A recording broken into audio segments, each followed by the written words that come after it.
आप सभी का स्वागत है। आप देख रहे हैं खबर समय जगत और मैं आपके साथ जो आवाज पे। सहकारिता मंत्री विश्वास कैलाश सारंग ने कहा है कि हर पंचायत में पैक्स सभी को रोजगार और सुव्यवस्थित सहकारी आंदोलन ही हमारा लक्ष्य है। सहकारिता को आगे बढ़ाने के लिए इसका विस्तार पंचायत स्तर पर करना होगा। सहकारिता के हर एक मूल भाव को आत्मसात करते हुए देश को समृद्ध बनाना ही हमारा लक्ष्य है। पैक्स के माध्यम से हर पंचायत तक रोजगार सृजित हो, इसके लिए बहुउद्देशीय पैक्स को अवधारणा गठित की गई है। मंत्री भोपाल के समन्वय भवन में आयोजित सहकार से समृद्धि राज्य स्तरीय संगोष्ठी को संबोधित कर रहे थे। उन्होंने कहा कि प्रधानमंत्री नरेंद्र मोदी के नेतृत्व में देश में आमूलचूल परिवर्तन हुए। समृद्ध राष्ट्र के लिए समाज को जोड़ने की जरूरत है और समाज को जोड़ने का केवल एक ही प्रकल्प है, सहकारिता। समाज का निर्माण सहकारिता के माध्यम से ही होता है। सभी की भागीदारी के साथ लक्ष्य को साधने का नाम ही सहकारिता है।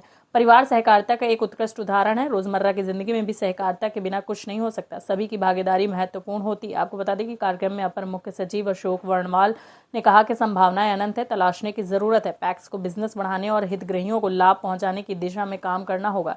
इसके लिए सहकारिता संस्थाओं को आपस में भी व्यवसाय करने की जरूरत है। विमोचन कार्यक्रम में मंत्री सारंग ने सहकारी बैंकों के सुदृढ़ीकरण की मानक परिचालन प्रक्रियाओं पर आधारित पुस्तक, विधि प्रक्रिया एवं सरलीकृत समाधान पर आधारित पुस्तिका और सहकार से समृद्धि कार्यक्रम अंतर्गत महत्वपूर्ण गतिविधियों पर आधारित ब्रोशर का विमोचन किया। कार्यक्रम में आयुक्त सहकारिता एवं पंजीयक सहकारी संस्थाएं मनोज पुष्प, प्रबंध संचालक मार्क फेड, आलोक कुमार सिंह, उप सचिव मनोज सिन्हा, महाप्रबंधक नौबर्ड कमर जावेद, अपर आयुक्त बीएस शुक्ला सहित शीर्ष सहकारी संस्थाओं के प्रबंध संचालक, सभी सहकारी संस्थाओं, बैंकों के अधिकारी कर्मचारी उपस्थित थे।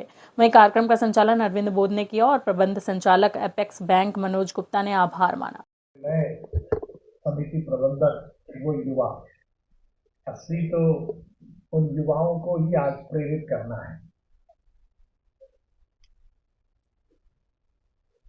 जैसा हम सबको ज्ञात है कि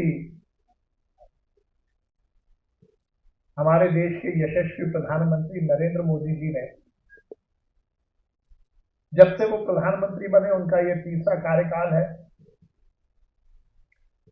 उन्होंने हर विषय को कुछ अलग ढंग से अडॉप्ट किया है। शहर के विकास की बात हो, गांव के विकास की बात हो, खेत के विकास की बात हो, खलिहान के विकास की बात हो, युवा हो, महिला हो, मजदूर हो, किसान हो, उनके कल्याण की बात हो, इस देश में केंद्र सरकार में नरेंद्र मोदी जी के नेतृत्व में वो कुछ किया जो शायद आजादी के बाद अपेक्षित। निश्चित रूप से यदि हम हिंदुस्तान की बात करते हैं तो हिंदुस्तान में सब कुछ है। भौगोलिक दृष्टि से हम बात करें,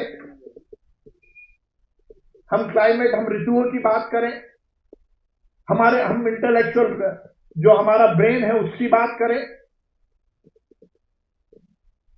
हर चीज में हिंदुस्तान में वो कुछ है जिसकी अपेक्षा शायद किसी भी समृद्ध राष्ट्र के लिए होती है।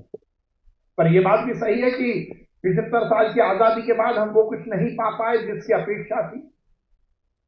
विगत 11 वर्षों में 11 वर्ष होने वाले हैं लगभग, नरेंद्र मोदी जी के नेतृत्व में इस देश में आमूलचूल परिवर्तन हुआ।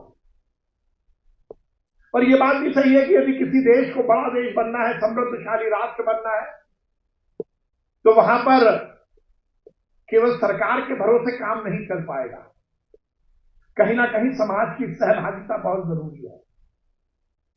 विकास की बात करते हैं, कल्याण की बात करते हैं, इस देश की अर्थव्यवस्था को मजबूत करने की बात करते हैं।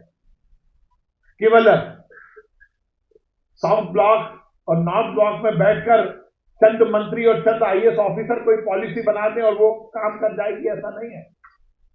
मध्य प्रदेश की बात करें तो वल्लभ भवन की 5वीं और 4थी या 3री या 2री मंजिल पर बैठकर सब कुछ हो जाएगा, ऐसा नहीं है। सही मायने में यदि देश को बड़ा देश बनाना है तो उसमें कहीं ना कहीं समाज को जोड़ना पड़ेगा।